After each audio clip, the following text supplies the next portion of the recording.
Hi, I'm Jim Kreider, and this is the Intentional Living Podcast, where we have conversations about how to use your resources, your time, your money, your talents for what's important to you in life in an efficient and effective manner. I'm glad you're joining with us today, and I look forward to this journey with you.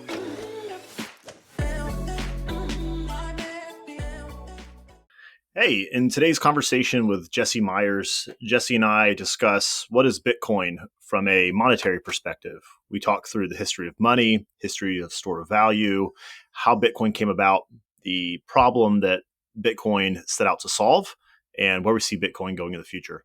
It's a lot packed in this conversation, so let's get started.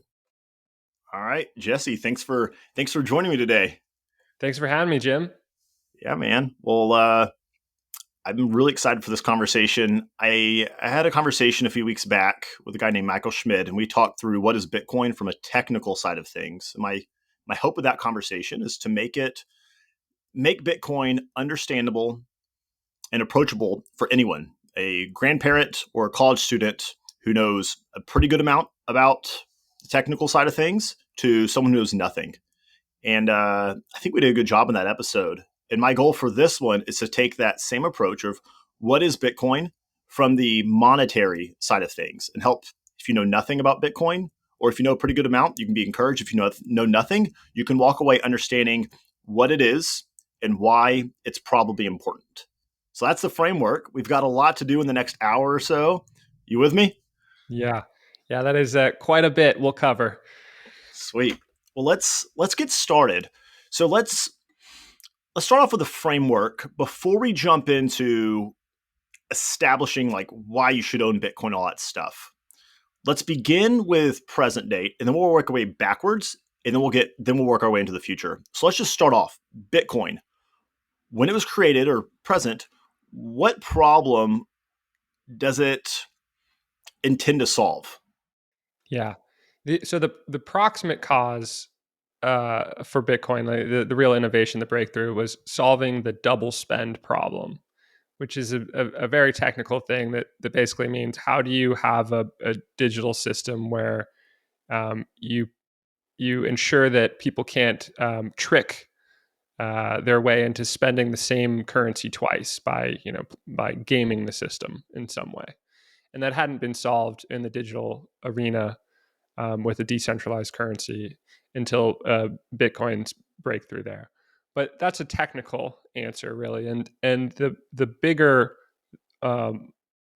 picture answer is that Bitcoin solves a problem in money that we especially feel today with unbacked currencies like the dollar, where Bitcoin has a finite amount of supply. There will only ever be 21 million Bitcoin. They're fractional, so there's 2.1 quadrillion subunits, but there's a finite number that will ever exist.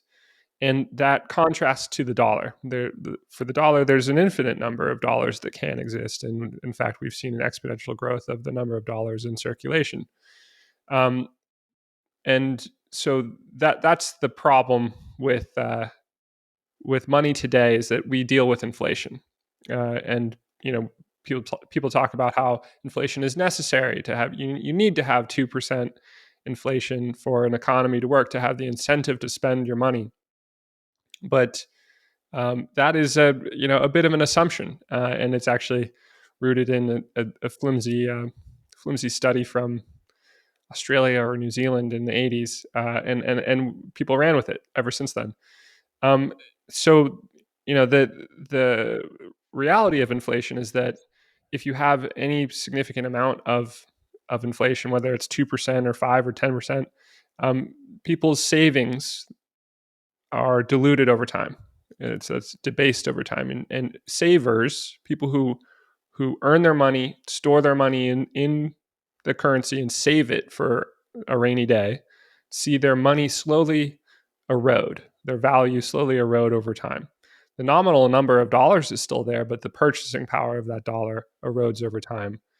And that's a big problem for people. That's a problem for people who want to live a life of saving, which is to say that you want to work hard, put that put your extra earnings away as savings and save that for a rainy day. And the real breakthrough of Bitcoin is creating a currency where you are guaranteed to not have dilution over time. So you can therefore trust that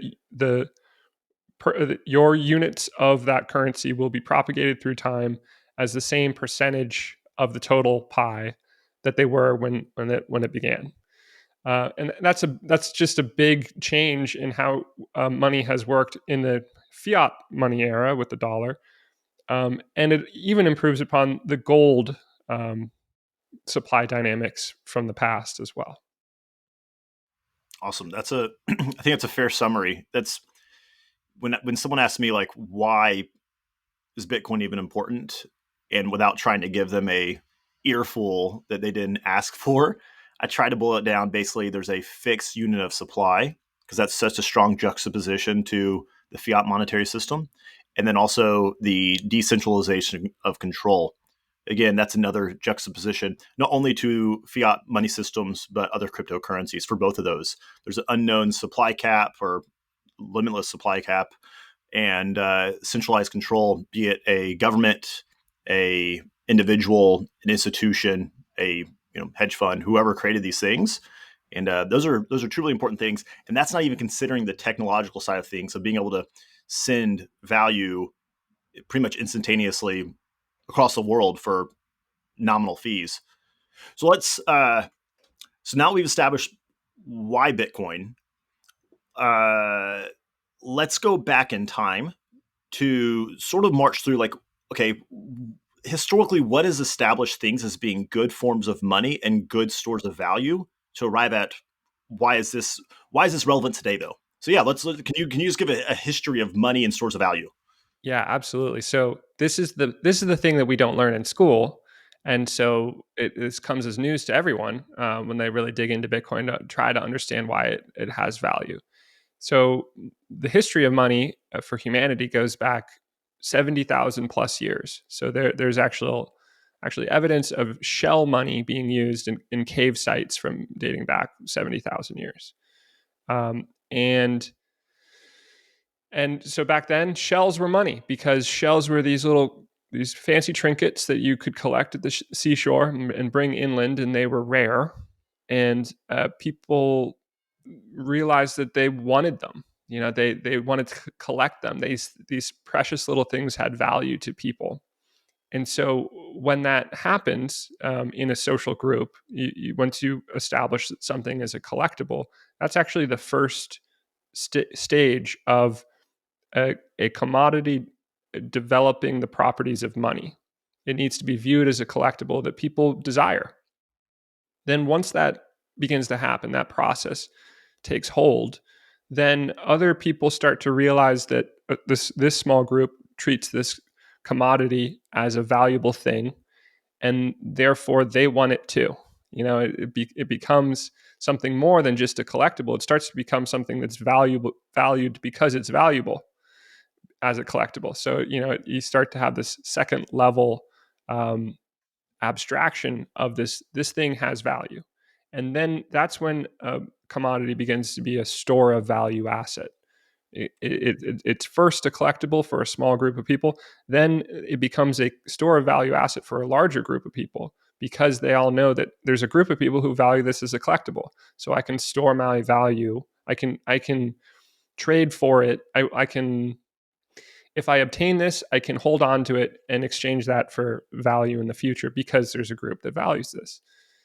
Then from that, the next stage is it becomes something that you can trade in, right? So it goes from a store of value to something you can use as a medium of exchange, and that is fundamentally a social group level treatment of a commodity as a form of money that you can use this to exchange for goods and services and exchange value. And finally, once everybody's doing that, then it's a unit of account. Then everything's priced in terms of shells. That's the 70,000 years ago version. So that's how money came to be in our in this story of our species. Notably, it's also worth mentioning that so Homo sapiens sapiens is our subspecies, and that those are the cave sites that have shell money evidence. Homo sapiens neanderthalensis is a subspecies, Neanderthals, that does not have any evidence of shell money or any other form of money being used at their cave sites at the same time. So that was a that was our species. That was one of the defining characteristics of our species, and possibly one of the main advantages that we had over Neanderthals, and why we outcompeted them over time, because we had a money and therefore a more thriving economy. Anyway, so 70,000 years ago, shell money. But moving forward from there, any commodity can be money. Any physical thing that meets the certain characteristics that you need, it has to be durable. It can't rot.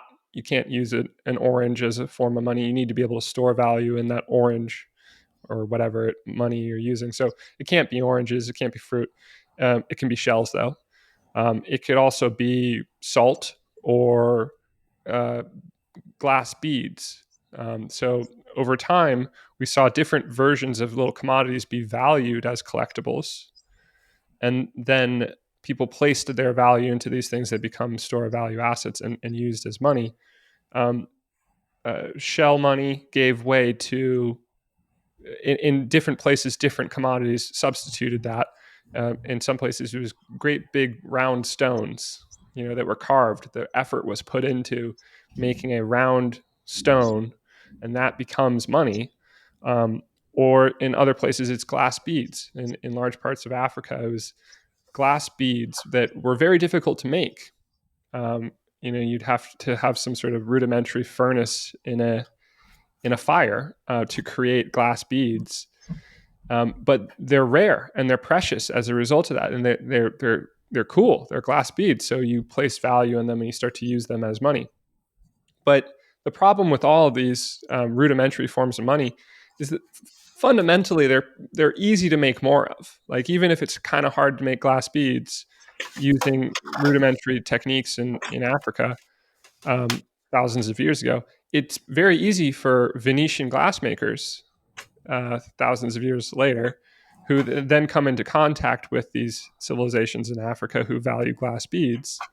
Then the word goes back to Venice. Hey, they seem to use glass as money in Africa. Let's make a bunch of it and ship that down to Africa and trade for goods and services and land and resources in the glass that it's easy for us to make but hard for them to make.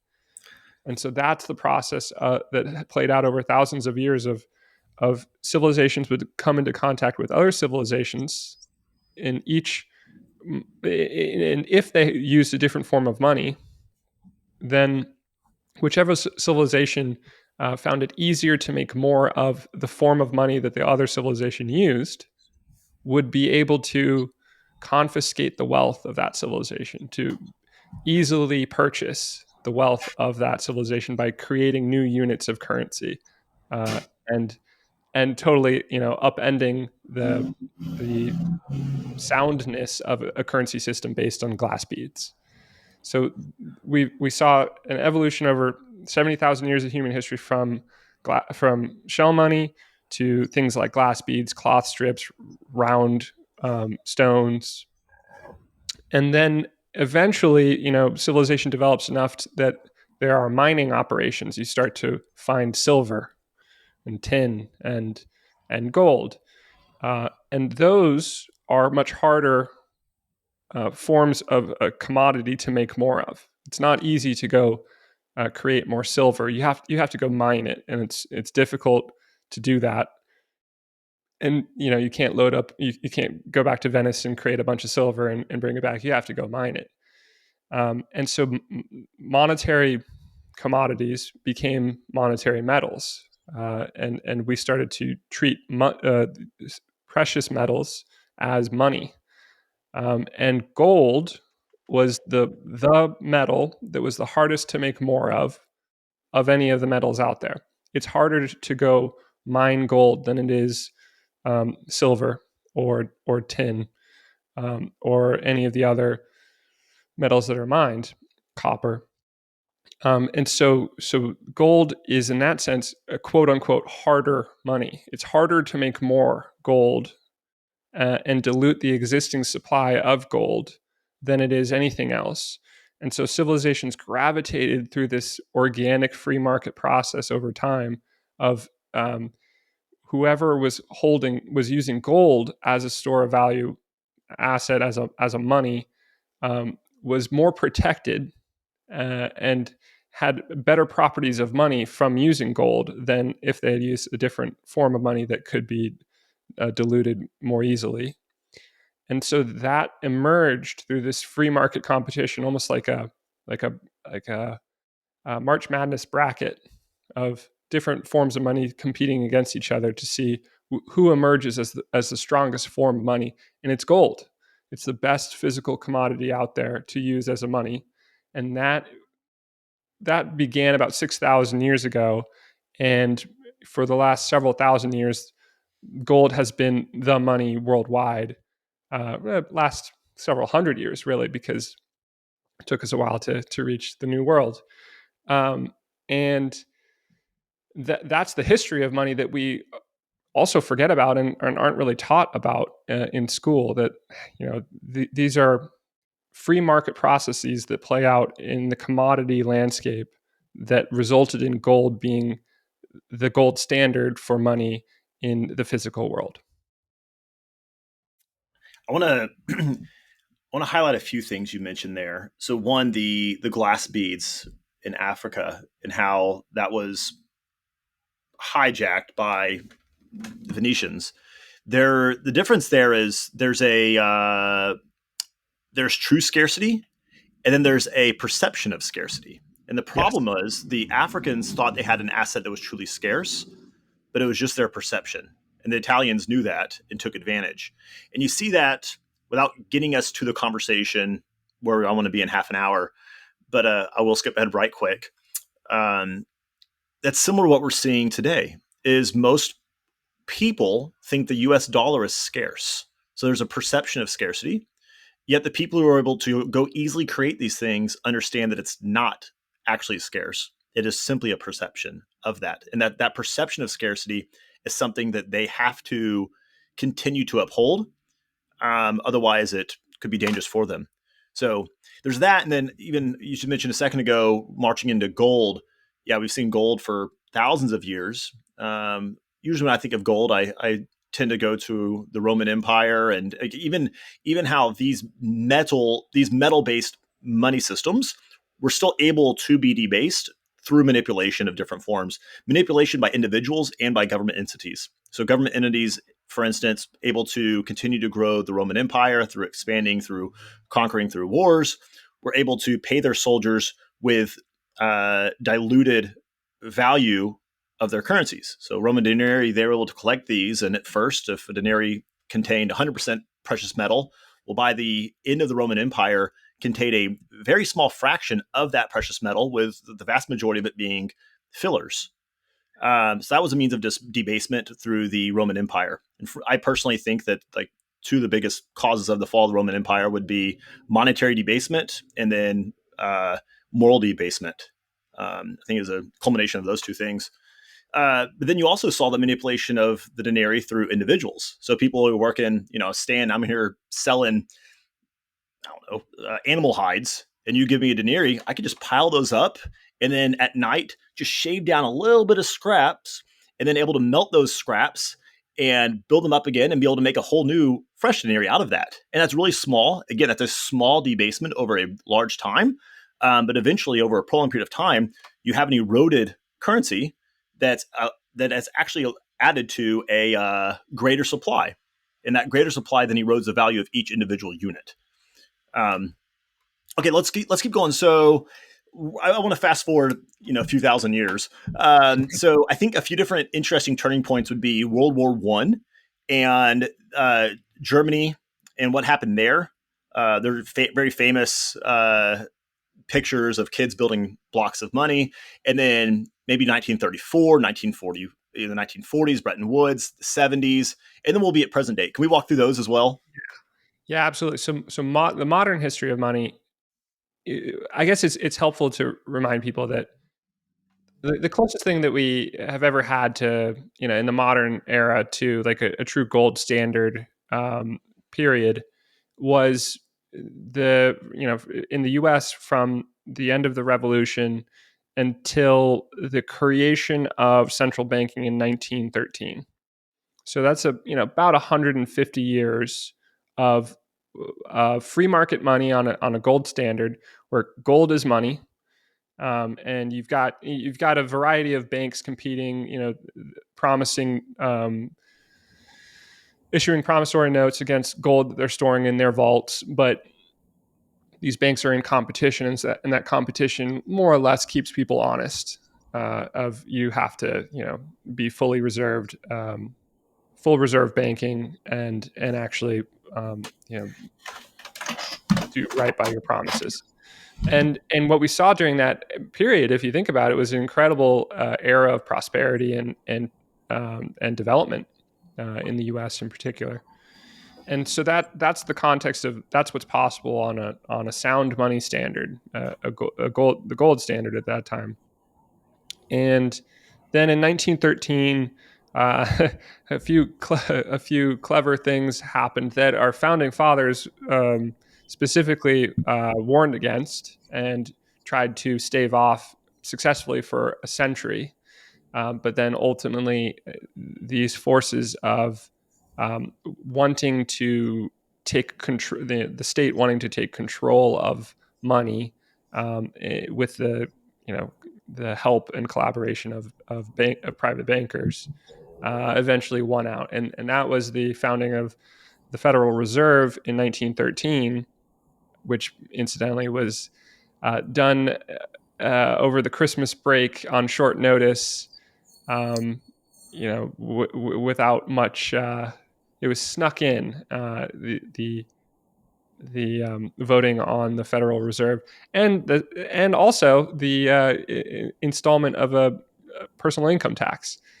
So those happened together, and that which at the time was just for millionaires, people who would now be called billionaires, because the money meant so much more back then.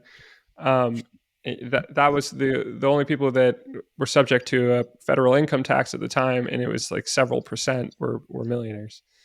Anyway, so that process really begins in 1913 of central banking coming into the world, and central banking then from that point forward means that the government is in control of monetary policy. It's no longer a free market for money. Um, because the government is saying what monetary policy is, what is money, what are the rules around money. And obviously, you have this legacy of free market money and people trusting gold, and so they can't overnight change what money is. But you start to see a slow erosion over the next century of what is money, and what is monetary policy. So you already teed up how.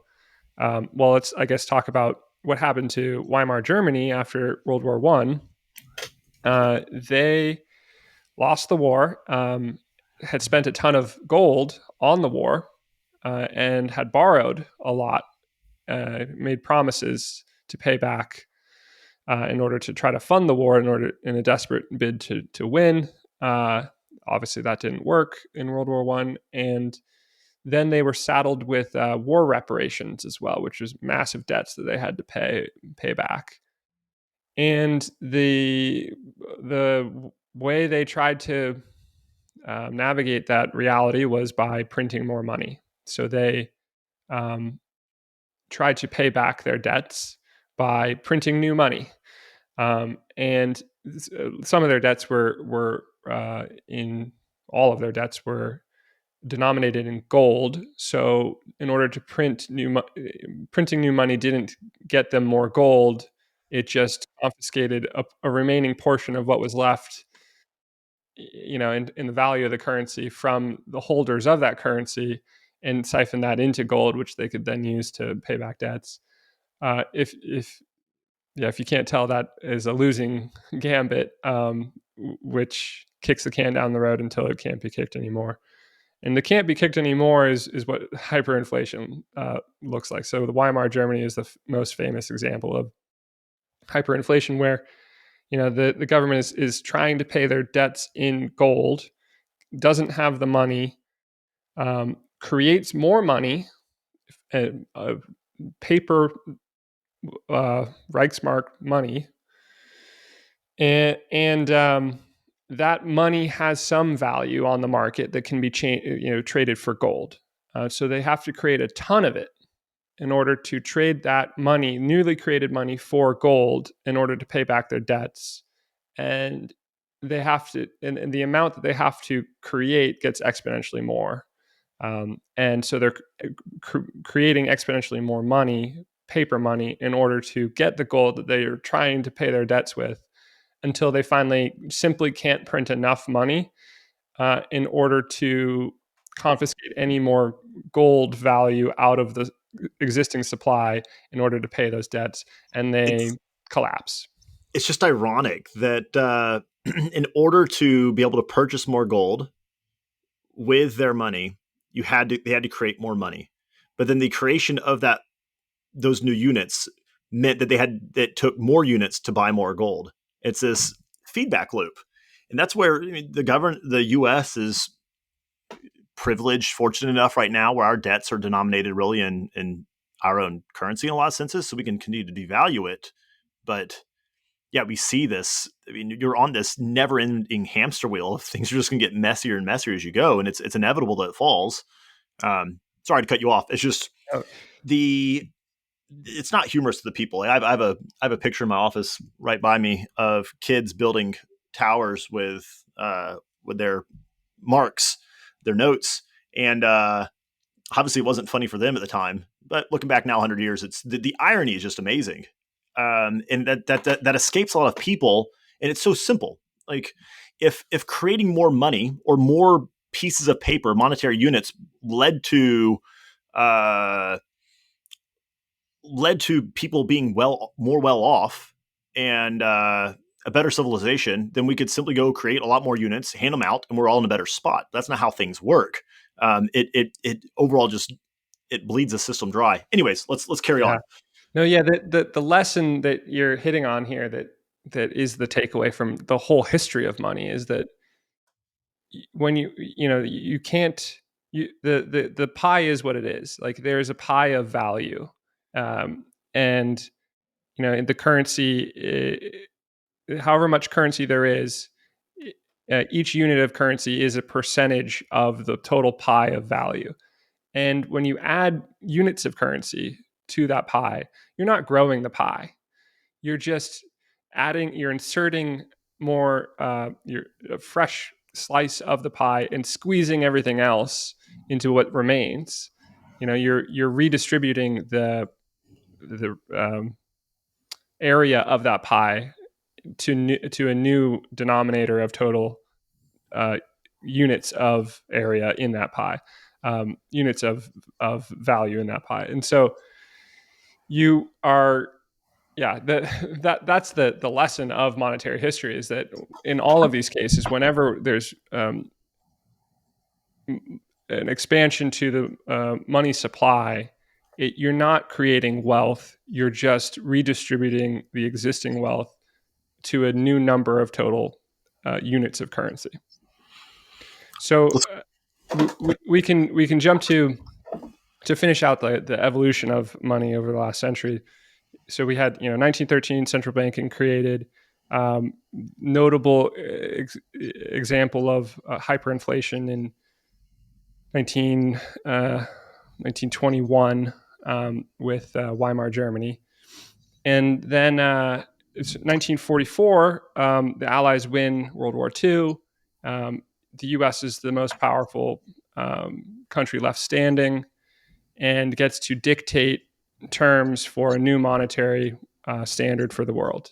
And that's the Bretton Woods system that's put into place. And that system says, okay, we're going to be on a gold system, a gold standard, and the U.S. will hold everybody's gold. And you can all have your own currencies, and your currencies will be pegged to the US dollar, and the US dollar will be backed by gold. Works out great for everyone, right? Well, it really works out for the US because the US is then able to um, manipulate, adjust down the peg um, of how many francs is in each dollar. And when you do that, you're confiscating wealth from holders of French francs. And so that process happened for a couple decades until in the late 60s, the Allied powers started demanding their gold back. And in fact, France sent a aircraft carrier to New York City demanding their gold out of Fort Knox be placed on that aircraft carrier and taken back to France. And then when West Germany was threatening to do the same in 1971, oh, lo and behold, we're going to go off the gold standard entirely. And so then we don't have to pay our debts in gold terms anymore. Now we can pay our debts in dollar terms. And because that link is broken. So now we can print as much dollars as we need to in order to pay our debts, which we'd been incurring for the Vietnam War. And that's what we did. And lo and behold, there's high inflation in the 70s as a result, because suddenly we're off the gold standard. We're having to pay our debts from Vietnam, and we create a bunch of money to do that. And that creates the inflation because now there's more money in the system. The value, the cost of a hamburger goes from 5 cents to 20 cents or whatever it was at the end of the decade, because there's that much more currency in the system, and that's, the percentage of the total amount of currency in the system didn't change, just the total number of units did. Yeah, what happened there was just a manipulation of the numerator and denominator, Right. and we were lying through our teeth for decades about the denominator in that equation and the parity between the numerator and denominator. And then finally in 71, we got called on our math on our equation and said, all right, fine, here's the real math. But then instead of having a fixed denominator, um, we said, all right, the numerator is the denominator as well. And suddenly we're not even using math anymore uh, to portray and communicate value. It's like having a ruler, and that's obviously a fixed distance length, um, and then suddenly changing the length of a ruler and saying, well, the length of a ruler is whatever we say this ruler is, and we can manipulate it as we go. Well, and suddenly, how are you going to measure things? And it's more of a as you go basis, and you're suddenly pegging one ruler to another versus a ruler to another hard asset or a fixed thing. So, yeah, sorry to cut you off there. No, yeah, that no. So you're right. That tying that back to the history of money that we talked about. So 70,000 years ago until 1971, we're on some form of commodity money. We're on a commodity money standard, a sound money standard, because it's hard to make more of a commodity, whether that's seashells or glass beads. Obviously, it's easier for those to make more of it than it is for gold, and that's why gold ended up the victor. But you're on some kind of sound money standard for that entire time period, with some experimentation that always ended poorly, of like of printing money along the way towards in the last several thousand years in particular. So yeah, 1971, we're now in a fiat money era. And so we think of, we all grow up in this, in we all grew up thinking that money is what it is and that it's always been this way. But we happen to live in a 50-year anomaly right now, which is the fiat money era. And sorry, and there's no guarantee that that's going to continue. And in fact, there's a whole lot of evidence that it can't continue, in the same way that Weimar Germany eventually, in a very accelerated way, ran up against reality the ill effects of being able to print more money. We are running into the ill effects of being able to print more money today. And what that looks like for us is the gradual erosion of the US as a superpower, first and foremost, because we are able to take on more debt than, we are able to spend more than we produce. And that takes the form of debt. So we are as a country, we are running deficits. We spend more than we produce, and each of those annual deficits adds up to our national debt, which is a running balance of how much um, debt we've accrued. And it took us as a country 225 years to go from zero national debt to $6 trillion in national debt. And at the moment, we are on. We won't end up doing this, but over the last 4 months, we have spent an annualized. We have added to the national debt an annualized rate of $6 trillion. So that is some context about what's going on for us right now.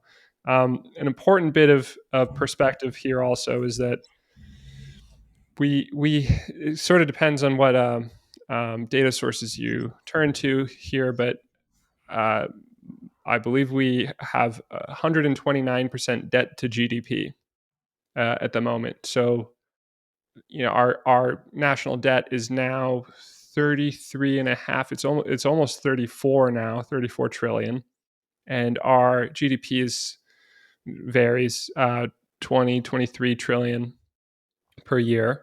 So that means we have 129% debt to GDP, and a study a couple of years ago pointed out that um, there have been 51 cases since 1800 of countries that have gotten over 130% debt to GDP, and the only and every single one of them defaulted in either a hard default or a soft default. A hard default meaning they throw their hands up and say, we can't pay our debts. And a soft default meaning that they print more money to pay their debts in nominal terms, but not in real purchasing power terms. Basically inflate away the debt. And so that's happened 51 times a country has gotten above 130% debt to GDP. In 50 out of 51 cases, they've defaulted. Um, the only time that hasn't happened is modern day Japan, because they are circling the drain still and have yet to default, and that's the only reason. And so we're on that threshold right now of like the point of no return. In my opinion, we've already crossed the effective event horizon, where we just don't have the ability, the political will, the appetite for austerity that's necessary to pull ourselves back from the black hole that's pulling us in terms of um, national debt, because we haven't balanced our budget in 22 years as a country. And we've now normalized multi-trillion dollar per year deficits, which means we're adding, in the last few years, on average, $2 trillion every single year to our national debt pile. And then that not only keeps adding up with each additional addition to it, but it compounds because of the interest expense that you have to pay on that national debt, which for the last decade has been more or less 0% interest rates. But now that interest rates have risen, it's like 5% on that national debt, which at $34 trillion in total national debt means $1.7 trillion in annual interest expense on the national debt. That's in addition to all of our already high um, spending amounts. We're already running multi-trillion-dollar deficits per year. Now you're talking about adding $1.7 trillion per year in additional debt. For context, that's 2 U.S. militaries per year that we're spending just to service the national debt that we've accrued over spending more than we produce for the last 50 years in particular. Here, let's as we march forward with arriving at Bitcoin, which Bitcoin Bitcoin is simply money. So we've talked through the history of money, but let's go ahead. If we could we define money itself? I'm familiar with, and I know you are as well. What are the key attributes that define something being money, being and scarcity and those sorts of things? Could you walk us through those core attributes? Yeah. So scarcity is the most important. We'll talk about that more, but let's tee up it, and Jim, help me with this list because I'll hit some of them, but I'll miss some of them too. So you need durability. We talked about that one already. You need divisibility. You need to be able to break this down to a subunit. And you can't trade in Monet paintings, but you can trade in grains of gold. Um, let's see, other things. You need portability.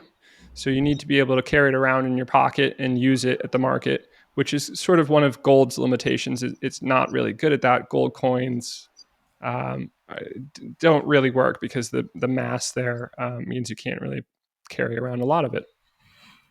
Let's see. What are the ones I'm missing? There's, as you mentioned a moment ago, there's scarcity, and that's one you led off with. There's verifiability. Okay. Yep. So And verifiability, the ability to verify, obviously, that the unit is actually what it's claiming to be.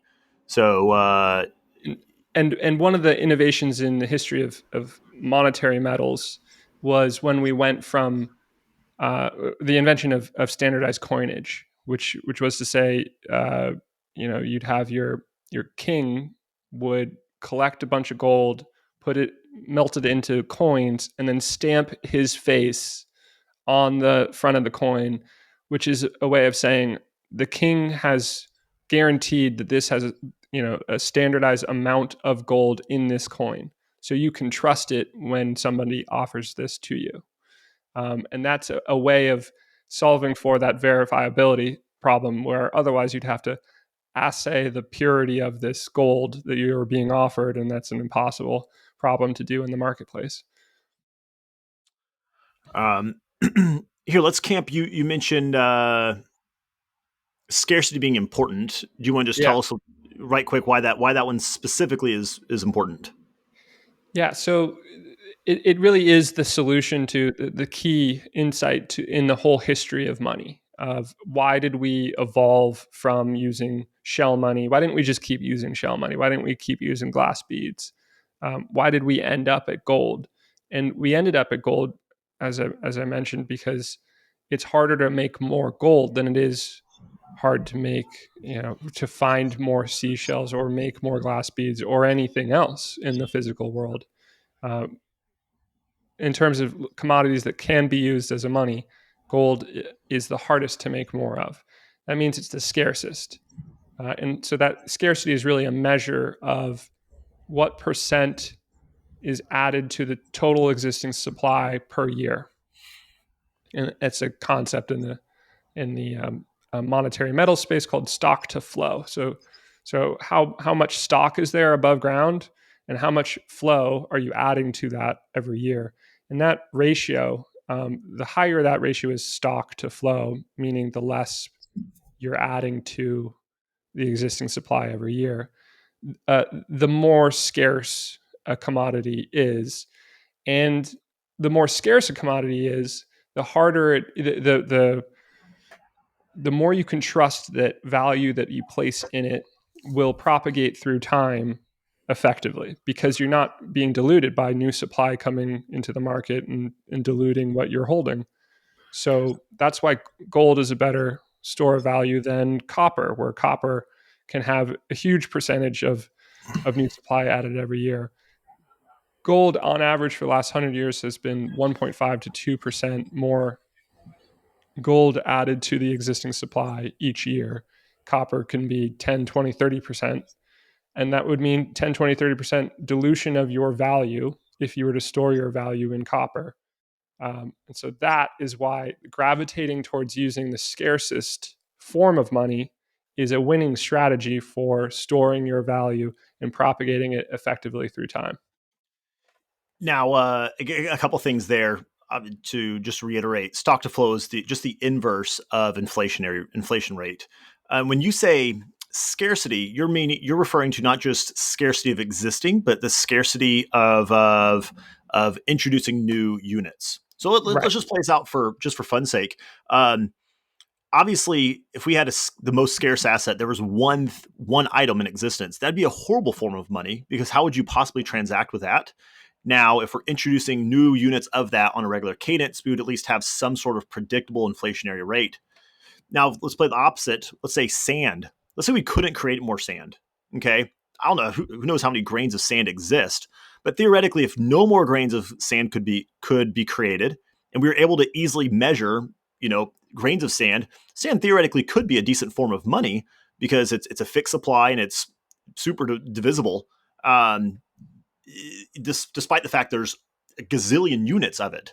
So it's the matter of the introducing of new units, the inflationary, the stock to flow rate, mixed with the existing units for ease of transaction. Um,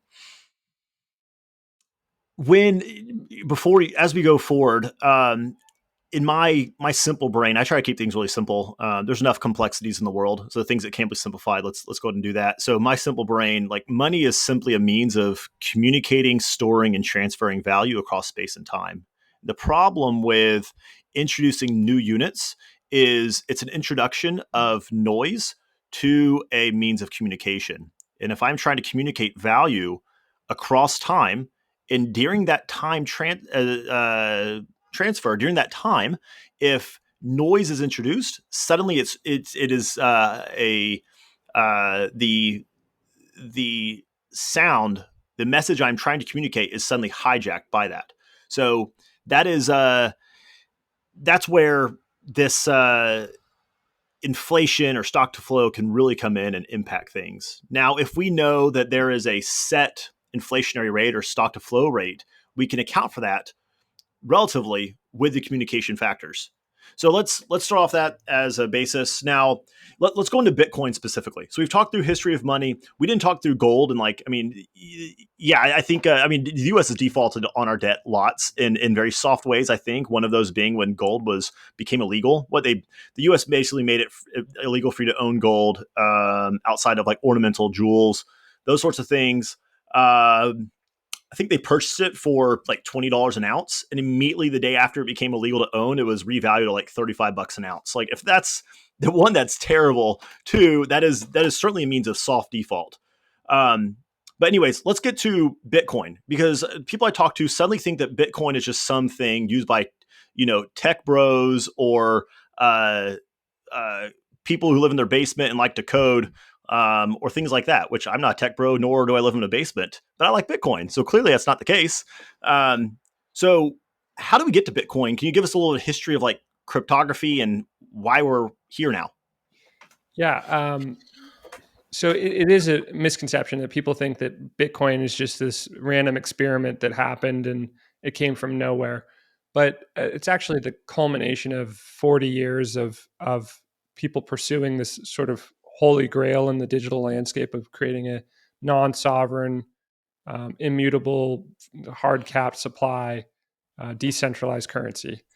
And so that story, began in Silicon Valley in the 60s and 70s of the invention of this new form of code, uh, encryption, which we now use. The entire internet runs on these encryption algorithms that were invented back then, and these are just incredibly sophisticated pieces of math that make it impossible to um, know what a message is unless you have the particular unhackable password to decrypt the message, and understand what that message says. And that's why the whole internet runs on these encryption algorithms. The most commonly used is called SHA-256, and that is what Bitcoin uses as well. So there were a number of attempts over the years and decades to try to create a digital money, and specifically, with various flavors of ideology woven into them. Uh, Most notably, that people wanted to have a non-state based money. So, an internet-based money that's a free market money in the digital landscape, rather than something that is by decree. Fiat money is fiat means by decree. And so in the sort of .com bubble era, there were a number of attempts at creating a cryptocurrency that failed, or the government shut them down. Nation was a popular one that started to see success, and then the government was threatened by it, and they chopped its head off. And that was all because each of these attempts had some sort of centralized entity that was administering this database of who owns what digital currency, in what amounts, and issuing that currency. So there was a centralized authority that the government was able to shut down, and that's why they kept killing these upstarts. And so that was the context in which the creator of Bitcoin knew the parameters around which he had to solve for. He knew that he couldn't implement a digital currency that had any kind of centralized authority, because that centralized authority could be shut down, because it had been in so many cases in the last few decades. And so he knew it had to be a decentralized networking solution. And this is in the wake of the invention of Napster and other peer-to-peer networking solutions for you know exchanging information in a decentralized way. And Satoshi brought those sort of ideas to money. So peer-to-peer file sharing. What can we do that with money as well, with value? And through the orchestration of a few innovations and just strokes of luck, probably as well, landed on the system that is the invention of digital scarcity, and that's an essential piece for understanding Bitcoin and understanding why Bitcoin can't be bested by any challenger going forward. It's the invention of digital scarcity, and that can only happen one time. That's an important part I'm sure we'll get back to. So this is a system in the internet landscape. You can copy and paste everything. It's just information. You can copy and paste any information. And so it was never possible to bring value into that landscape. But Bitcoin is the invention of a system of digital scarcity. So within this little system, within this little walled garden, it's impossible to copy and paste. And that's the real breakthrough of Bitcoin. That's the invention of digital scarcity. So that you know that your unit that you hold can't be copied by somebody else. It's yours. It's yours forever, and you have perfect property rights around that, so long as you maintain security of your private key, which is an extremely long password that's unhackable. Let's okay, so we've talked through money, history of it, stores of value, Bitcoin in general. So Yeah, should we where yeah, okay, go go for it. ahead. Well, I was going to say maybe this segues into, we talked about digital scarcity, and then there's the key to understanding the value of Bitcoin, the attractiveness of Bitcoin as an investment asset in particular, is in understanding that scarcity, the invention of digital scarcity, the fact that Bitcoin has increasing scarcity, which is a key misunderstood bit, and then finally the terminal absolute scarcity of Bitcoin, which the world has literally never seen an asset like this before. Let's go into then Bitcoin specifically for like, okay, well then we defined up front like what's the value proposition of Bitcoin, what problems it's trying to solve for. But let's get more specific there. I think that's what obviously people want to really understand is the financial side of things, of the implications of this. So you write a lot. You wrote an article that speaks pretty heavily to this. That's what's the name of the article with was it the full potential valuation of Yes. Bitcoin? So Yes. let's talk through that.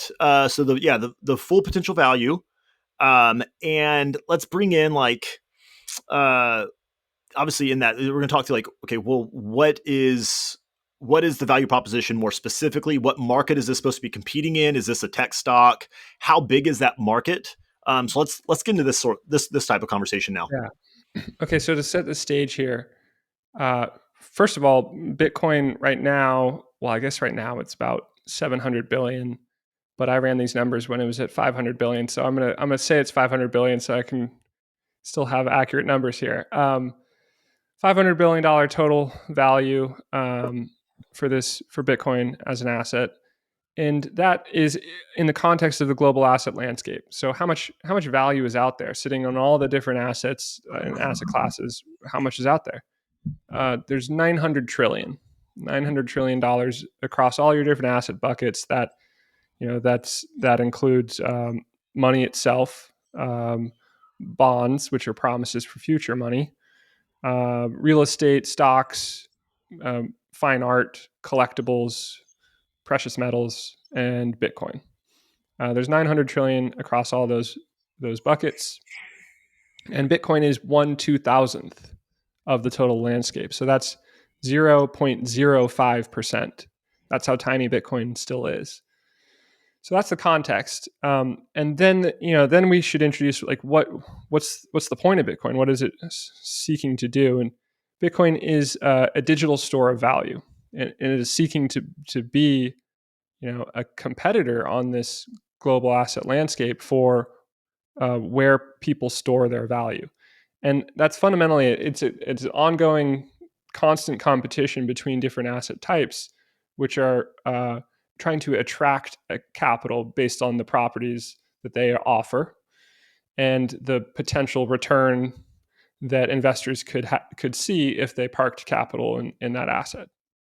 And so that's everyday competition that's constantly evolving. And Bitcoin has this secret weapon uh, that only Bitcoin has, because it's the only one that's digital. So all these other asset classes like real estate or fine art, they're physical. There's no limitations on how much fine art can be created, and in fact, there's no real limitations on how much real estate can be created. Like you can not only dredge swamps to create more good land, you can also build skyscrapers to create more built square footage. Um, so Bitcoin is the only asset that because it's digital, it has this immutable supply schedule, which is the heart of it all, where there's only going to be 21 million Bitcoin. And how you get from zero Bitcoin in existence on Bitcoin's launch date in 2009 to the eventual terminal amount of 21 million Bitcoin in existence. How do you do that?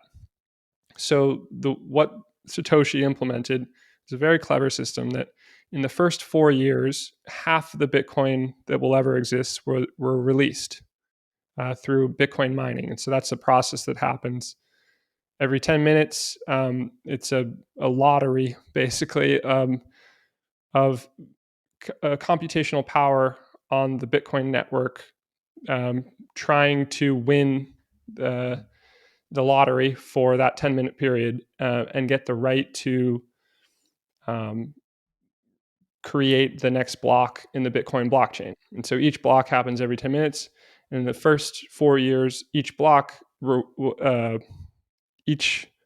came with 50 new Bitcoin being issued to the miner of that block, the computer that creates that block or gets to create that block.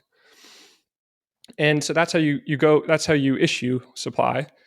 But the genius part about it is that in the code, in the Bitcoin protocol, that everyone's agreeing to when they participate in the Bitcoin protocol, and that's why it can't be changed, because nobody has authority to change it. Everyone has agreed to this consensus standard set of rules.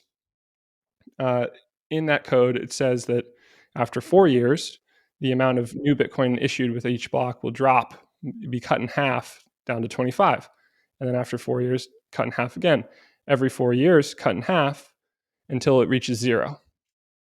And so that means that if you add up the total supply of Bitcoin in existence over time, it creates a bit of a asymptotic curve where it starts at zero and rapidly goes up, and then it starts to level off as it approaches hard cap total supply. Um, what's incredible about that is a system of increasing scarcity.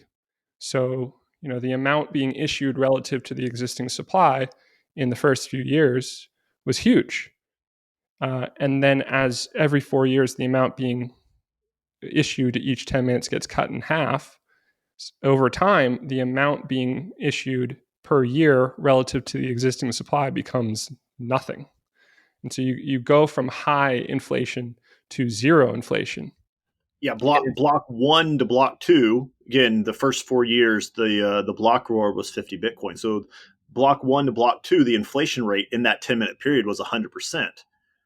Block whatever 210 million or 209 million from all the ones that have created at that point was relatively large. Now, where we are today, the mining reward being about 6 Bitcoin versus the existence, we're at a really small inflationary rate.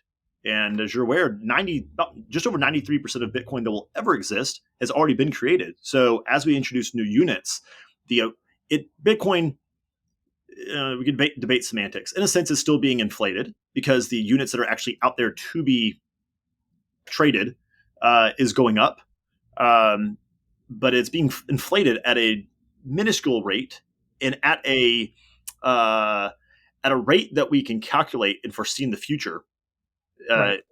for Yeah, and it's a good bit of context here that right now the annual inflation, quote unquote, inflation rate for Bitcoin is 1.8%. And that happens to match gold, right? Gold's 1.5 to 2% per year.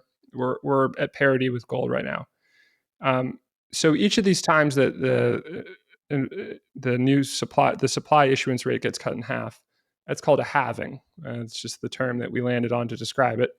And there have been three halvings: 2012, 2016, 2020. And in 2024, each of these 4 years apart, in 2024, we're going to have the fourth halving. So supply issuance is going to get cut in half. Suddenly, our annual supply inflation rate is going to drop from 1.8% to 0.9%.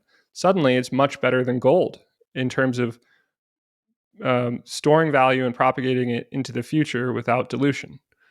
So that's how the process by which Bitcoin slowly becomes a better store of value asset, better and better and better and better every 4 years, and doesn't get any worse at being a store of value asset, with regard to scarcity specifically, which is the most important property of money. the wild thing with this is we have this uh,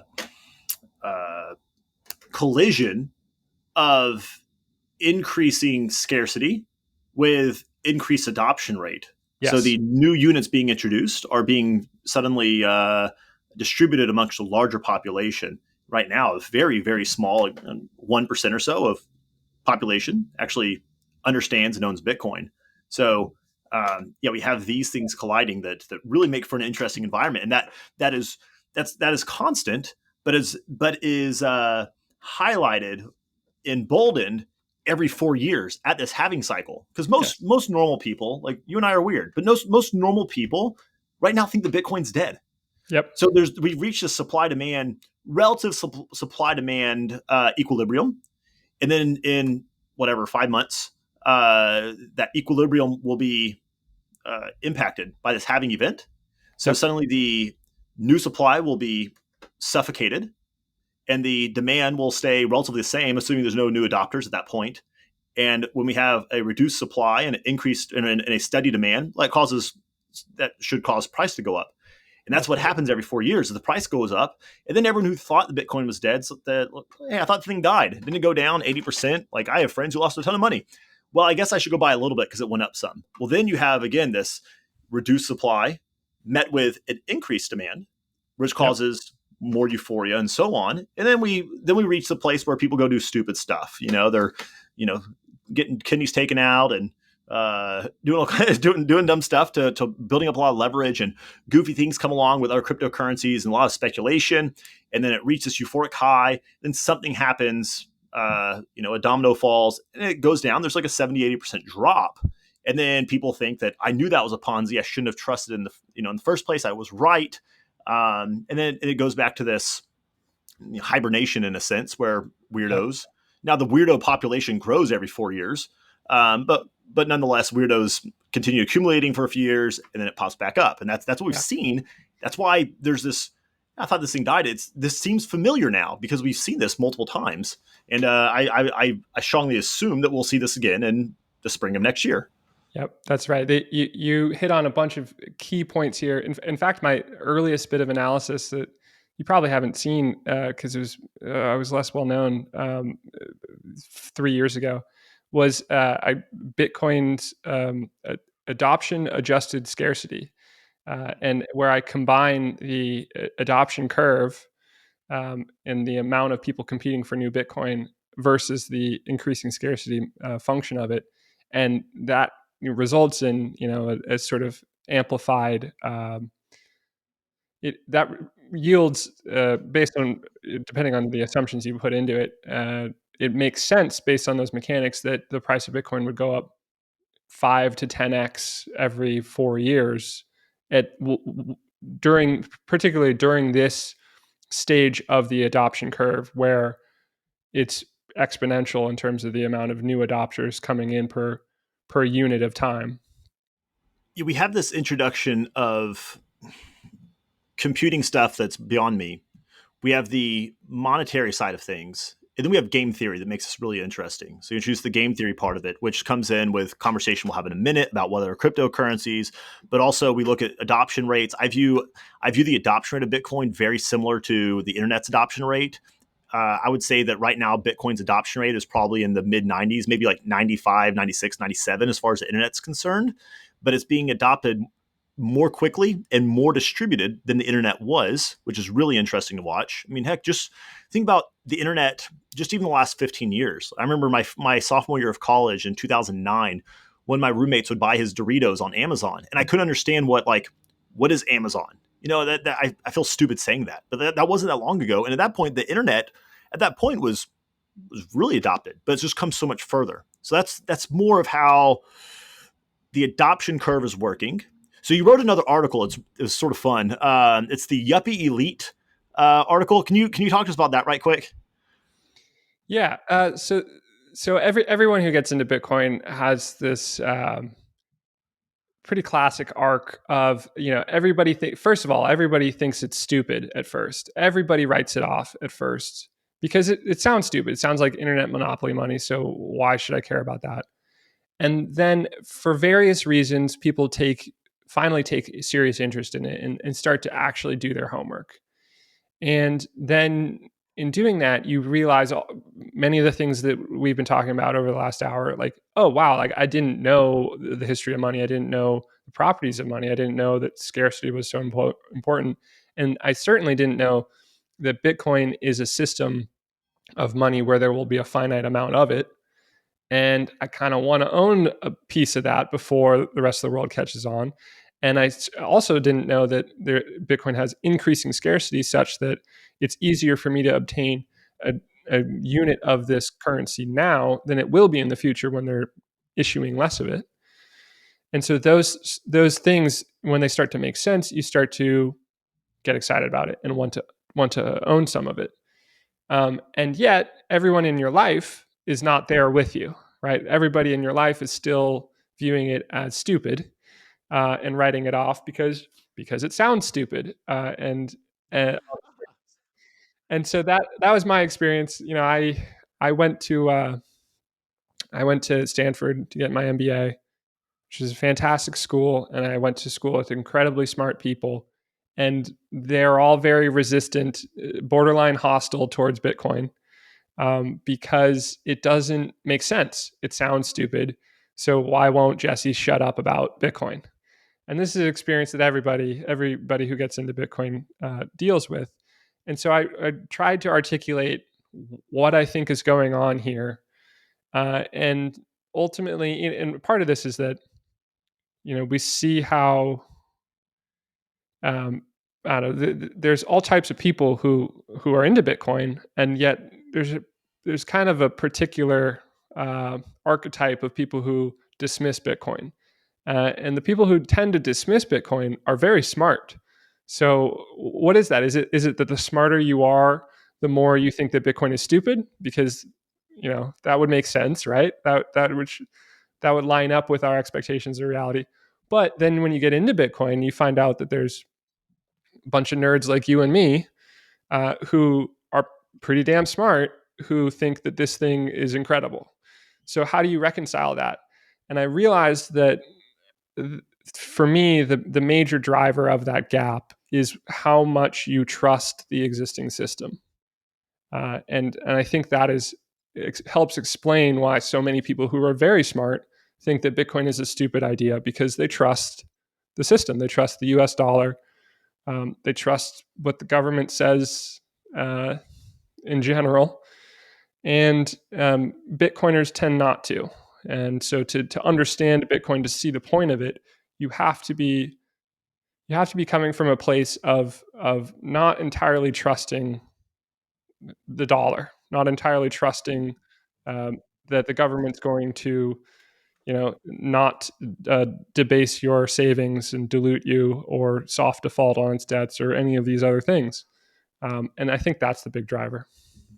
That's why I like to lead off conversations with establishing historically what are stores of value and forms of money, because that's how we have to arrive at why Bitcoin. And if you don't understand those things in the history, then you think you're going to solve for a non-problem. And Bitcoin is certainly not. It's not trying to solve for a non-issue. It's solving for an issue that's existed for thousands of years. The issue, I interact with a lot of financial planners, and yeah, a lot of financial planners, probably most of them, think I'm stupid. That's fine. My mom thinks I'm smart, and that's all I need. Thanks, mom. Yeah. Um, now the problem is most financial planners I interact with are really smart, and their issue is they're really good at managing money. They're great at helping people with stock options and tax planning and all these fun things, managing money wise. But most of them, what I've recognized, have never actually stopped to ask, but what is money? And if you don't go there, then you'll be like a fish that is swimming in water all day. And maybe you're a great swimmer and you're good at interacting with the water, but you never stop to think, but what is this substance? And as that substance begins to change, you're not recognizing that change itself because you never put the thought of what is this thing that I'm in, anyways. And that's something we have to start pulling the curtain back on is what is this? Or else you will think that you're solving a non issue. Let's go there. I do want to talk through the where do you think Bitcoin's going, but let's let's confront some stuff there while we're at it first. Like we need to pull back these things, ask the hard questions. I get asked a lot of questions by clients, by random people because I talk about Bitcoin a lot, and by financial planners. I regularly, probably quarterly, prod the bear trying to get financial planners to at least look into this, and they all think I'm an idiot. And I get a lot of questions by these people. And so it's okay if I just hit you up with some common questions I get. Yeah, we'll do the speed round. Speed round. All right. Why would I buy Bitcoin versus another cryptocurrency? Yeah, this is where the Bitcoin digital scarcity is a one-time phenomenon comes in, because once you create that system of digital scarcity, um, where you cannot copy and paste within that system, the problem is you can take that system, that circle, is how I conceptualize it, and you can create a copy of that. And so now you've created a new system of digital scarcity, but it's a copy of digital scarcity, and that you can create infinitely more copies of that system of digital scarcity. And that's what we've seen. There's 30,000 copycats of Bitcoin's invention of digital scarcity.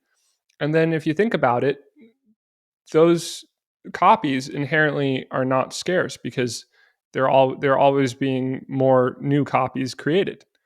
So there's no scarcity for a copy of digital scarcity, and therefore you can't, storing value in one of those copies doesn't make sense, because they're going to make so many more new copies of a new form of digital scarcity system that your copy isn't special. It doesn't make sense to store value in over time. And in fact, I call this the crypto catch 22, where to catch Bitcoin, to catch up to Bitcoin, you need a marketing budget and a leadership team to guide the development of your project. But if you have a marketing budget and a leadership team to guide the development of your project, that means that you are a centralized entity and you cannot compete with a decentralized open source protocol like Bitcoin. So it's a losing game from the get go. What about the volatility? Yeah, It's too volatile, and yeah, yeah, it's it's too dangerous. volatile. It's too volatile. It's very volatile because that's how you experience it. Because it, the the thing that's not volatile is the supply of Bitcoin, and what's volatile is the entire world adjusting to this changed reality of like, okay, this thing Bitcoin, how much do I value it?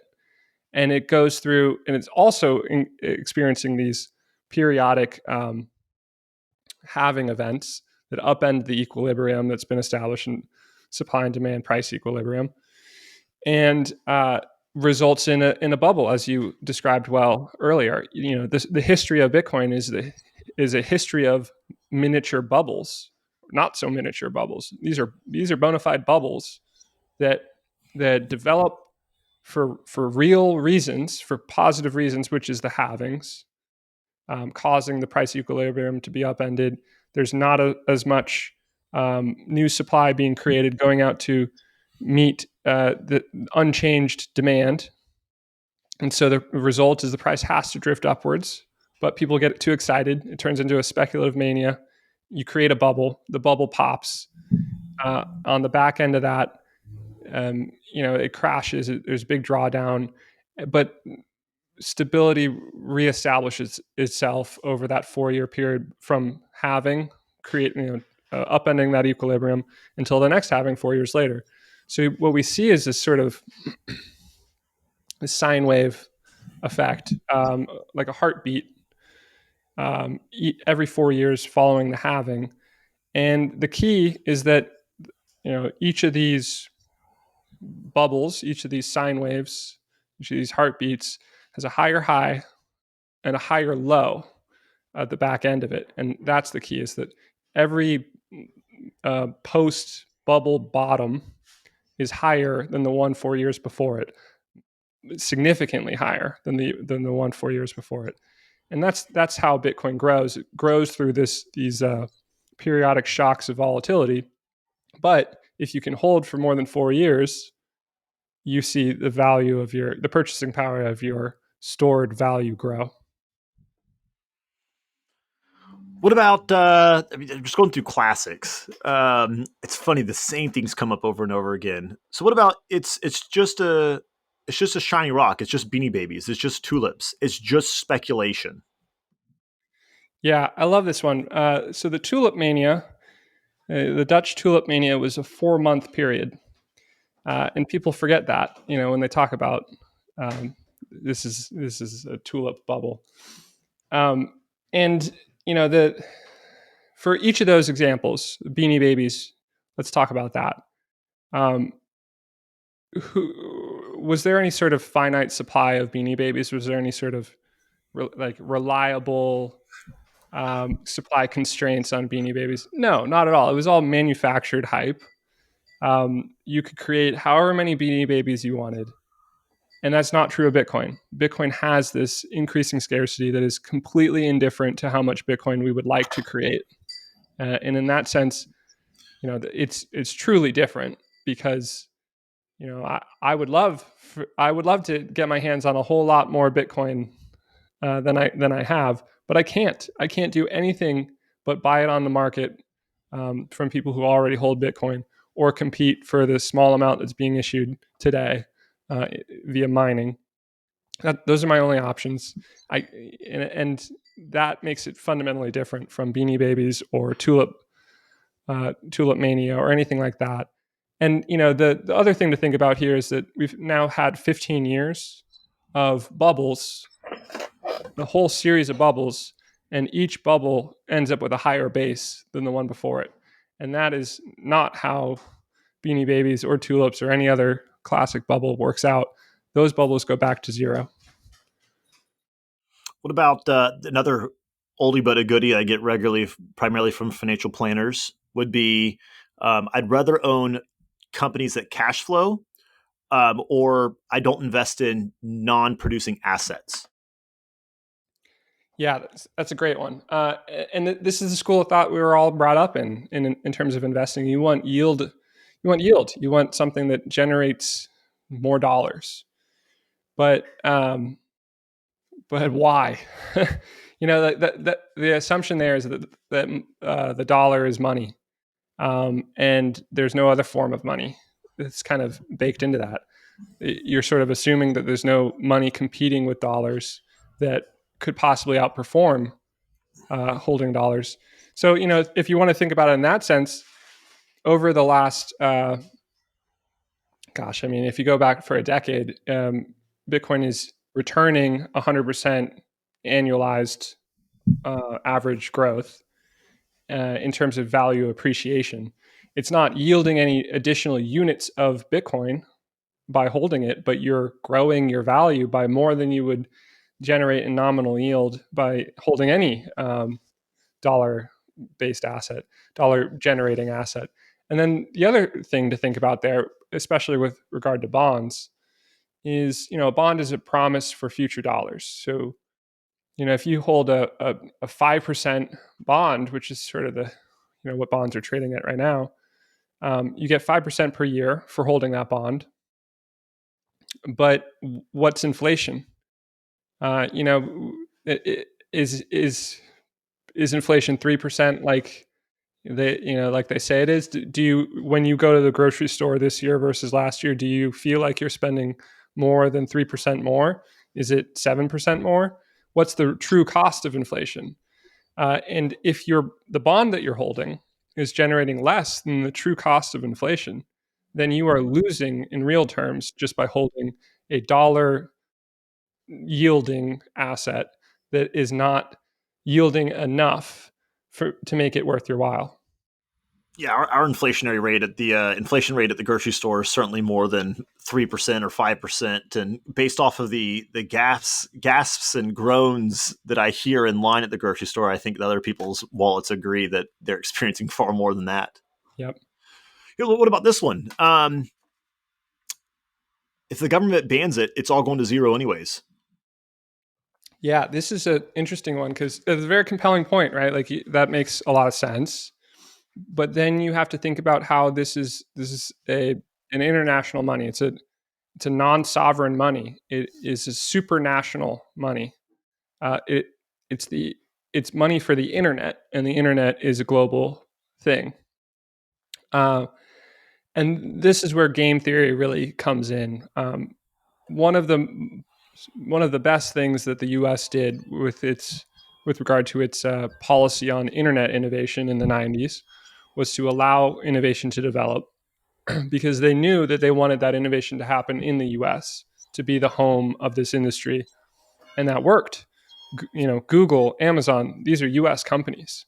So the home of the internet is the United States, and fundamentally. And that has accrued a ton of value to the US. It's been very strategically smart for the US to embrace the internet and bring adoption and capital to the US. And so every country knows that, and every country wants to be that for cryptocurrencies. Every country has that incentive, at least, to be that for cryptocurrencies. And some will not do that, like China has been kind of increasingly negative on allowing this stuff because it's sort of incompatible level of freedom with what they generally go for. Um, but every other country has this incentive. El Salvador has made Bitcoin legal tender and has seen a huge influx of capital and talent flowing to El Salvador. And it's been an extremely successful initiative in just 2 years. Every country on earth has that incentive in the game theory to embrace Bitcoin and want it there. And so unless you get every single country on earth to ban Bitcoin, then the innovation flows somewhere, the capital flows somewhere. And that means that, when you think about it from the game theoretic point of view, it's kind of the only losing move is to, ban Bitcoin. and instead you want to embrace it. Yeah, the classic meme of you can't you can't ban Bitcoin, you can only ban yourself from Bitcoin. Yes. Um, you brought up the internet a second ago. I think this is really important and something that stops financial advisors from understanding why you should own Bitcoin and only seeing it as a speculative, like a speculation versus an investment, is because what they're viewing Bitcoin as is a competition or a competitor amongst like tech stocks or something like that. They view it as another company or trying to value it as a bond. But again, Bitcoin is not a company. There's no free cash flows. It doesn't have a dividend. It's not growing in valuation based off of taking over market share because it's producing a new good. It is money itself. And the way it's going to grow is by adoption rate. So I'd put that as Bitcoin is not Facebook or MySpace. Bitcoin is the internet. Right. And Bitcoin or the internet's adoption rate grew. And as the internet itself became more valuable. Now you have companies that's built on the internet that come and go. Um, that's that is wildly important to understand that that's important in a lot of ways. Again, from a valuation perspective, like what market shares is trying to take, but then also as an attack vector. You mentioned earlier, Mojo Nation. I think I've never heard of Mojo Nation. Yep. It lost its mojo. That was like perfect time. I would assume that came out like right around Austin Powers times too. Yeah, Uh, probably. okay, so Mojo Nation, like you mentioned, like all these other cryptocurrencies were subject to these state attacks because they had a centralized authority. And Bitcoin doesn't have a president, doesn't have a CEO. It doesn't have a marketing team. It is money that's out there. It's wild to think through. Okay, a couple last things that I think are important. You can answer these real quick. One, it's primarily used for illicit activities, and two, it's bad for the environment. Yeah, the illicit activities one is just totally totally wrong. What currency is best for illicit activity? One that's not trackable, um, like the U.S. dollar, like physical notes. Um, that's what you want to use for illicit activity. In fact, Listen, I there's a recent saw example. I'd be making up a number, but I think it was like 90% of US dollars contain traces of cocaine on it. Right, I've heard that too. Yeah, I believe it. And some tiny, tiny portion. I forget if it's like 0.5% or less, something tiny of Bitcoin activity is illicit. And there's a recent example here of Hamas having to tell its supporters to stop sending cryptocurrency because the cryptocurrency is trackable. And so, they don't want forms that form of donation to their cause because it's more easily shut down. So, that's just entirely wrong. But it's I guess it's rooted in the very early days of Bitcoin, where some of the earliest adopters were these online drug bazaars, where you could go buy drugs anonymously over the internet using this form of currency. And I think that it's vestigial from then, and that's really not how Bitcoin is used now. The other thing you asked about was, was it energy? Yeah, it's bad for the environment. Its energy use is waste. Yeah, so I would actually take the completely opposite stance, that Bitcoin is possibly the single greatest tailwind for um, the adoption of renewable energy in the world, and I would also include in that nuclear power. To be fair, which is not commonly thought of, and I say all that because um, one of the problems with like hydropower is a great example. We'll talk about Africa. There's a lot of places in Africa that have abundant water, and therefore lots of rivers and hydropower potential. And they simultaneously don't have any electricity. They don't have a grid, because there's not enough industry to justify creating, a coal-fired plant that would create electricity for the surrounding area. But they have all this hydropower that's unused. But there's not even enough of a business case to put in a hydropower facility um, until Bitcoin, and that's a pretty radical change because Bitcoin is, what's the phrase that people like to use? Uh, it's always willing to purchase electricity. Any spare, unused, excess electricity, Bitcoin will take, because all you need to do is plug in a computer, a Bitcoin miner, and use that electricity to generate new Bitcoin, which is money. And so, all you need is electricity to generate money just by plugging in a computer, a piece of hardware. And that's a super low barrier in terms of infrastructure necessary. So suddenly we're seeing communities that don't have electricity in Africa get micro hydropower installations put in.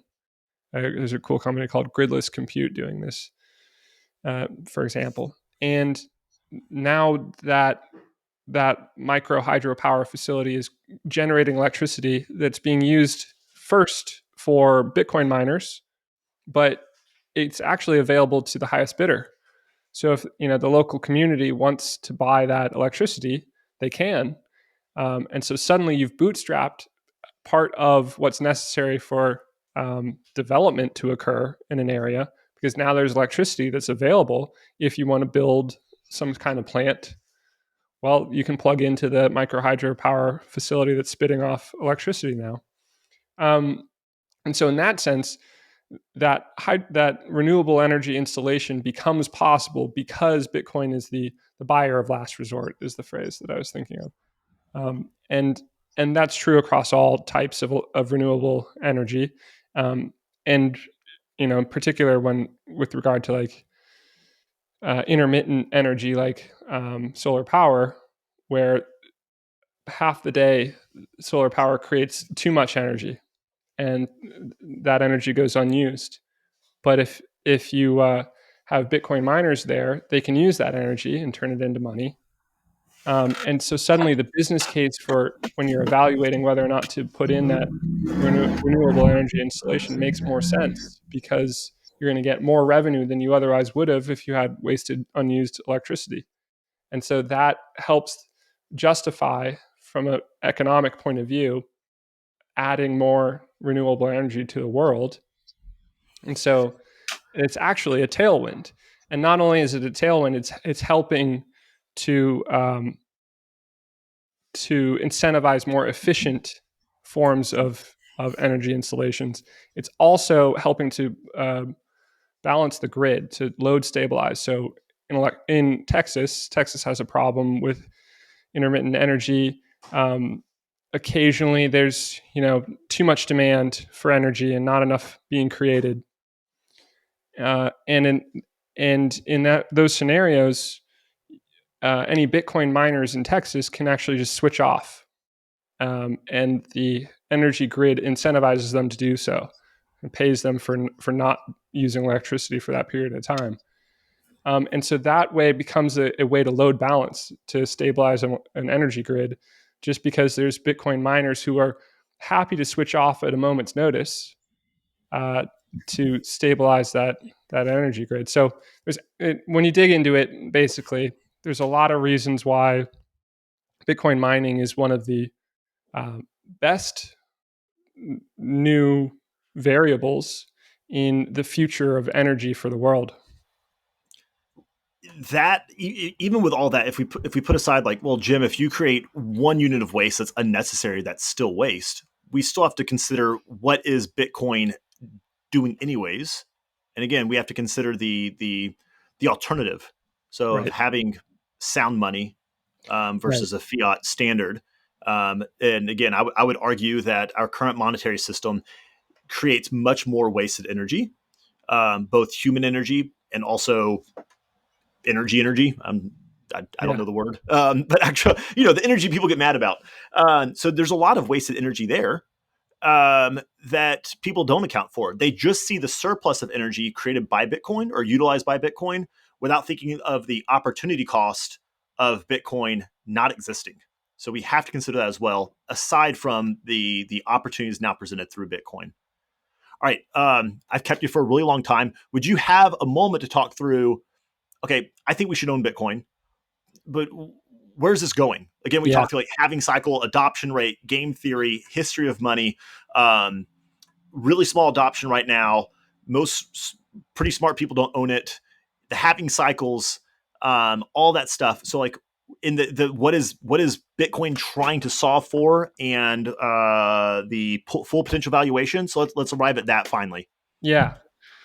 So we set the stage for, it's $500 billion asset, 0.05% of the global asset value out there.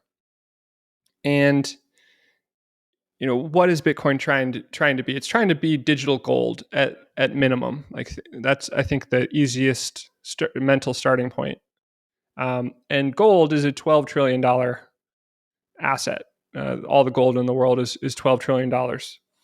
So to get from today to that is, what is that? It's a 24x to get to gold, to become digital gold. And how does it become digital gold? Just by the march of time, just by increasing scarcity continuing to play out, and people, and at the same time, the adoption curve of people realizing the properties of Bitcoin, leading to increased demand. That's all. That's all it takes for Bitcoin to 24x to match gold.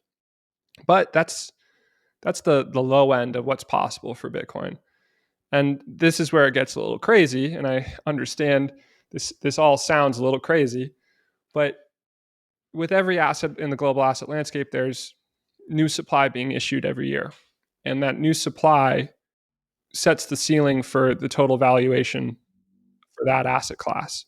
Um, Gold at 1.5 to 2% a year is a $12 trillion asset class. Real estate, there's a tiny amount of real estate, like new land being created every year, and that's a $300 trillion asset class.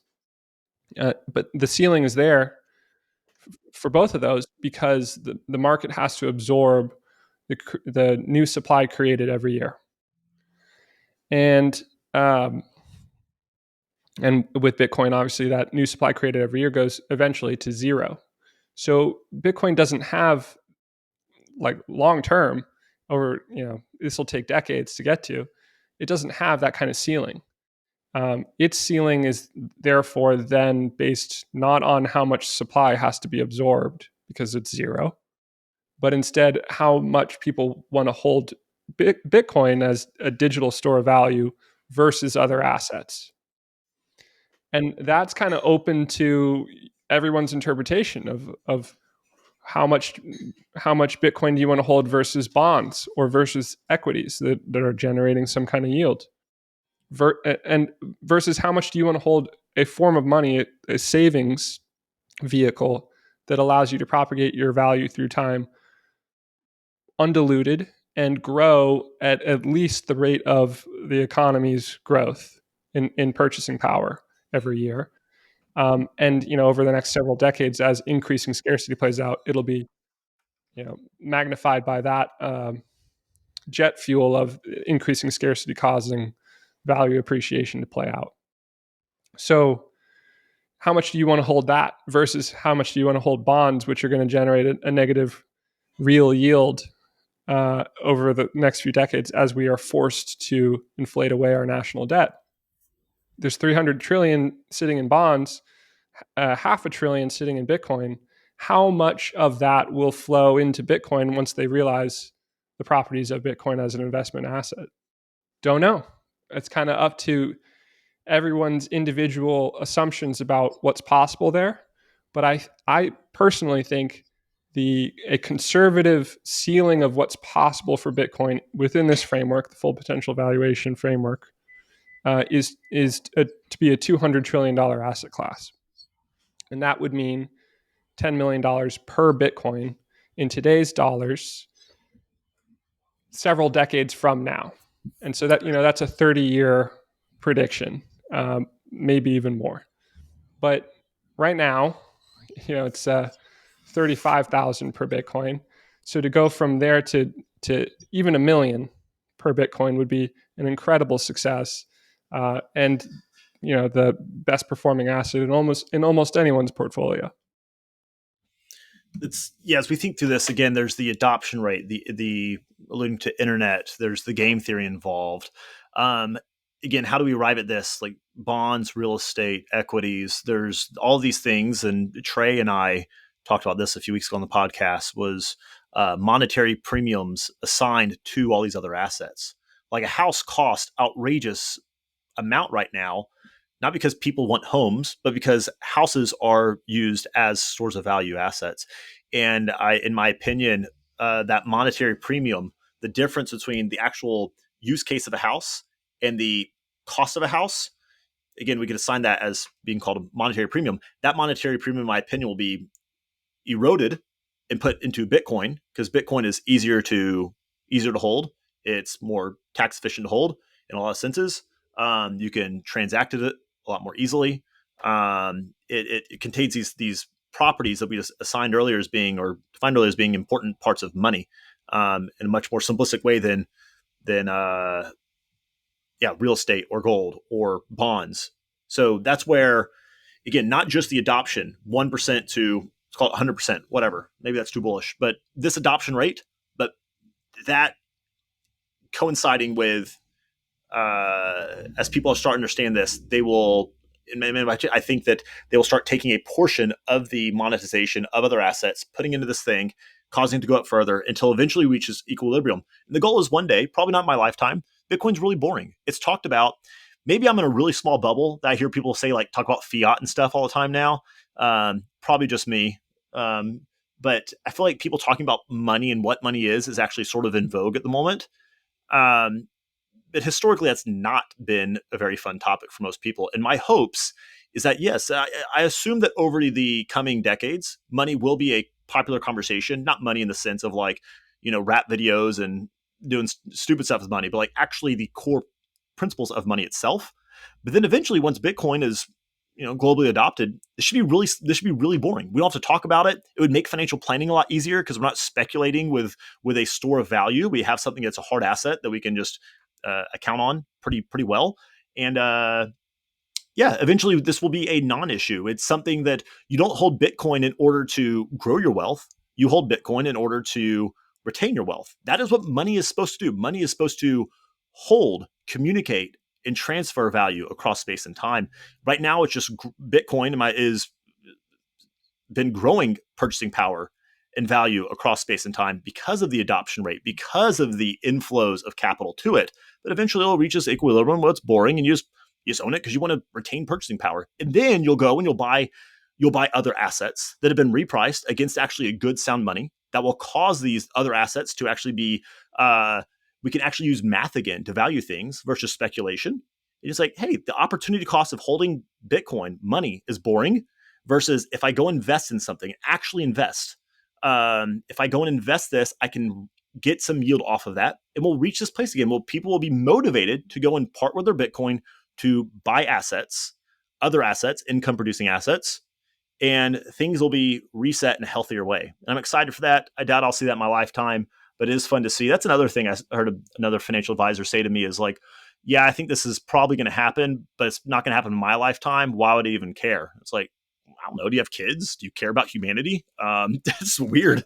And yeah, I'm excited. That's just the ability to participate in this. I was born way too late for the adoption of the combustible engine and the internet. We saw a rise of that in our lifetime, but I think this will be on par with the internet, the wheel, and we're right in the middle of this, and it's amazing. Like, uh, Yeah, maybe we'll look back as fools in 20 years, and it's like, dude, I can't believe I stake my name to that thing. I don't think that's the case. I'm willing to put my neck out there because I yeah, think it's more of like, wow, these people saw something, and I have a lot of respect. Like whoever Satoshi is, it's incredible. Like they were able to build this, the vision and the amount of things that he was able to understand and build together in Bitcoin is astounding.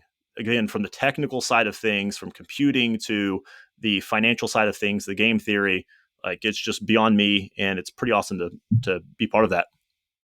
Yeah, I totally agree with all that. You know, it may not happen in our lifetimes that Bitcoin becomes the unit of account money, the end state of what a money should be.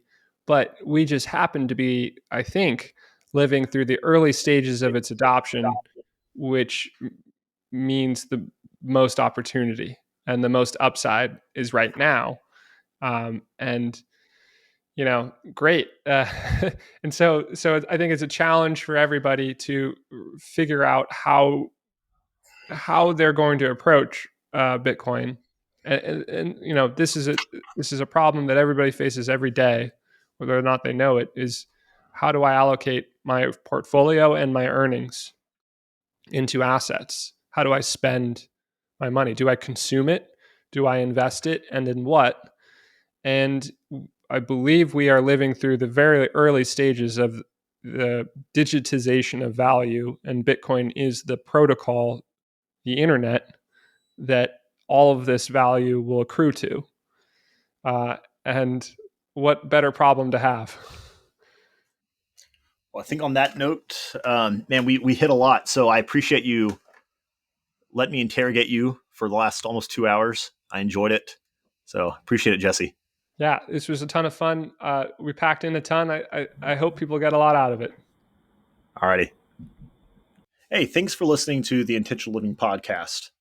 Now, today's show is simply entertainment and educational in nature. Do not take this as tax, legal, or investment advice. If you are looking for tax, legal, or investment advice, you should go talk with a tax, legal, and or investment advisor. But again, this content is simply educational and entertainment purposes. Thanks again for listening. We look forward to you joining us on the next episode.